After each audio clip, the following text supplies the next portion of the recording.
Jesus Christ, the most loved and most hated person in history. Can someone be the most loved and most hated at the same time? Yes. And Jesus Christ is the ultimate example. His life, death, and resurrection reveal both the heights of divine love and the depths of human rejection.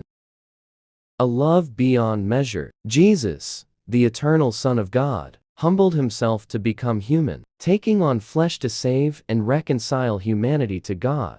He bore the griefs, sins, and sorrows of the world, yet he was despised by the very people he came to save. As Isaiah prophesied, he was despised and rejected by men, a man of sorrows and acquainted with grief. But he was wounded for our transgressions, he was bruised for our iniquities. The chastisement of our peace was upon him, and with his stripes we are healed. Isaiah 53:3-5. Though his love was perfect and unconditional, humanity's response was often hostility. John captures this tragedy with poignant simplicity. He came unto his own, and his own received him not. John 1:11.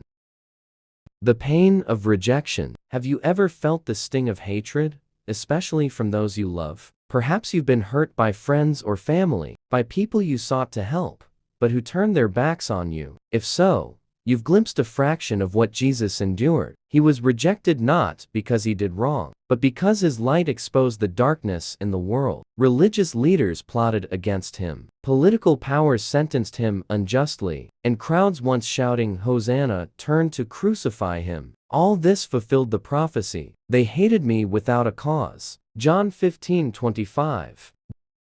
The most hated and most loved. Despite this hatred, Jesus is also the most beloved. He is cherished by the Father, adored by angels, and worshipped by billions of believers across generations. The same Jesus who was crucified, mocked, and abandoned now reigns as King of Kings, his name bringing hope and salvation to all who call on him. As Christians, we should not be surprised when we face hatred. Jesus warned us, "If the world hates you, keep in mind that it hated me first. If they persecuted me, they will persecute you also." John 15:18-20. Standing strong in the face of hatred. When the world's hatred confronts us, we can take heart knowing that we are loved by God, just as Jesus was. This love is far greater than the rejection we might face. Yet, we must also follow his example and love even those who hate us. Jesus forgave his executioners, praying, "Father, forgive them, for they do not know what they are doing."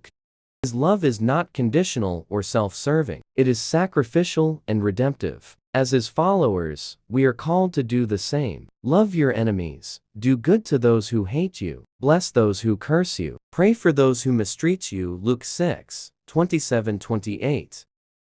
A call to love. The love of Christ is not for the faint of heart. It calls us to endure rejection with grace, to forgive when it's undeserved, and to shine brightly in a dark world. Let us remember that being hated for Christ's sake is not a mark of failure, but of faithfulness. Take courage in knowing you are loved beyond measure by God, and let this love overflow from your life to others, even to those who hate you. For in the end, love conquers all. Do not be overcome by evil, but overcome evil with good. Romans 12:21. Let us love boldly, forgive endlessly, and stand firm in the faith, reflecting the light of Christ to a world that desperately needs him.